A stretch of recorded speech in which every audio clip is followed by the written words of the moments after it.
नमस्कार। सावन के पावन मास में आप सब सुन रहे हैं शिव जी की अनुपम कथाएं। आगे की कथा है अब। श्री ब्रह्मा जी से यह कथा सुनकर श्री नारद जी अत्यंत प्रसन्न हुए। उनको नमस्कार करके विनय पूर्वक कहा, प्रभु अब आप मुझे ब्रह्मलोक, विष्णुलोक, शिवलोक का वृत्तांत सुनाइए। ब्रह्मा जी कहने लगे, हे नारद, मेरे लोक का तो नाम सत्यलोक है, जिसकी लंबाई 16 करोड़ योजन है। यहाँ रत्नों तथा मणियों से भरे हुए स्वर्ण मंदिर, उपवन, कुएं, तालाब, सुगंधित पुष्पों वाली पुष्प वाटिकाएं हैं। यहाँ नाना प्रकार के पक्षी भांति भांति की बोलियां बोलते हैं। भगवान विष्णु लक्ष्मी सहित अपने भक्तों को सुख देते हुए वहाँ निवास करते हैं तथा सदैव भगवान सदाशिव के ध्यान में मग्न रहते हैं। हे नारद, अब मैं उस लोक का वर्णन करता हूँ जो स्वर्ग से ऊपर है और चिंताओं से मुक्त है। उसके स्वामी कार्तिक लोक कहते, उसको कार्तिक लोक कहा जाता है। उसका वर्ग 64 योजन है। शोक, मोह तथा माया से रहित यहाँ प्रत्येक स्थान पर आनंद ही आनंद है। वहाँ पर लोगों के घर रत्नों से भरे पड़े हैं। वहाँ के स्वामी कार्तिकेय जी हैं, जिन्होंने तारकासुर का संहार किया था। वैसे वह भगवान श्री सदाशिव के पुत्र है, मगर स्वयं भी उस पद को प्राप्त है। सदाक्षर मंत्र का जाप करते हुए वो यहाँ पर भगवान सदाशिव में लीन रहते हैं। इस लोक के ऊपर शक्ति लोक है, जहाँ पर की शक्ति रूपा जगत माता निवास करती हैं। वहीं जगत माता की श्री शक्ति कृपा से मैंने सृष्टि की रचना की है। सूर्य चंद्रमा और इंद्र सदा इन्हीं जगत माता के चरणों का ध्यान करते हैं। वह भगवान सदाशिव को अत्यंत प्रिय है, जिनके अंशों से ब्रह्माणी उमा भी उत्पन्न हुई हैं। स्वाहा, सुधा, सिधा, विश्वा और इंद्राणी इत्यादि भी इन्हीं के अंश हैं। शक्ति लोक अत्यंत आकर्षण व रमणीक स्थान है। उसके कपाट मणियों के बने हुए हैं और उसका विस्तार 28 करोड़ योजन है। वहाँ शक्ति और उनकी सहेलियां निवास करती हैं।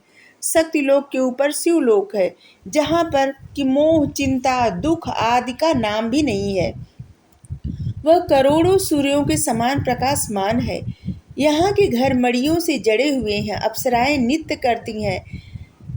भगवान श्री शिव के निवास स्थान के निकट उनके भक्त भी निवास करते हैं, जहाँ पर उनके 50,000 सेवक निवास करते हैं।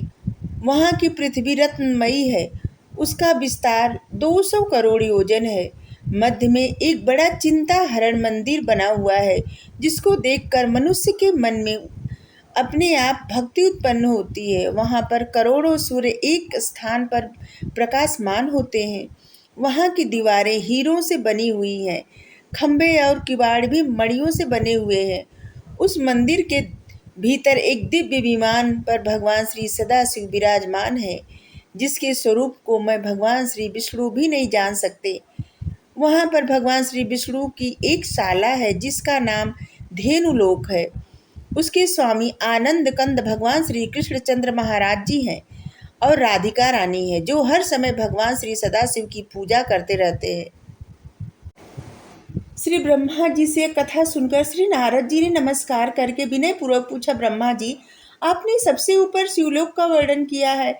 यहाँ पर प्रश्न यह उठता है कि संसार में तो यह प्रसिद्ध है कि भगवान शिव का स्थान कैलाश पर है और शिवलोक को जाने वाला इस कैलाश पर्वत पर जाता है। अब मैं आपसे यह जानना चाहता हूँ कि भगवान सदाशिव का आपने वर्णन किया है, क्या यह वही कैलाशवासी सदाशिव है या कोई दूसरे हैं? नारद जी की यह बात सुनकर ब्रह्मा जी प्रसन्न होकर उनकी प्रशंसा करके कहने लगे, हे नारद, मैं तुमसे प्रसन्न हूँ, क्योंकि तुम सब कुछ जानते हुए भी संसार के कल्याण के लिए इस प्रकार प्रश्न कर रहे हो। सज्जन पुरुषों का यही काम है। अतएव मैं तुमको अब वही कथा सुनाता हूँ, ध्यान पूर्वक सुनो। भगवान सदाशिव पर ब्रह्मा सगुण रूप महेश्वर, जिससे भगवती शक्ति जानकर उनकी अर्धांगिनी बनी हुई है, उन्होंने उनकी सहायता से सृष्टि की रचना की। उनके स्थान पर काशी, आनंदवन, ब्रह्मवन इत्यादि है। तुम्हें स्मरण होगा कि जब मैंने भगवान श्री सदाशिव से सहायता की प्रार्थना करते हुए अवतार धारण करने के लिए कहा था, तब उन्होंने मुझसे वचन लिया था कि समय आने पर ऐसा ही होगा। इसके पश्चात वह अंतर ध्यान हो गए और यथा समय उन्होंने अपना वचन पूरा भी किया। मेरे मनोरथ पूर्ण करने के लिए वह कैलाश पर्वत पर आए और कठिन साधना में लग गए। वही कथा मैं अब तुमको सुनाता हूँ, इसके आगे कल। आज के लिए थैंक यू। राधे राधे।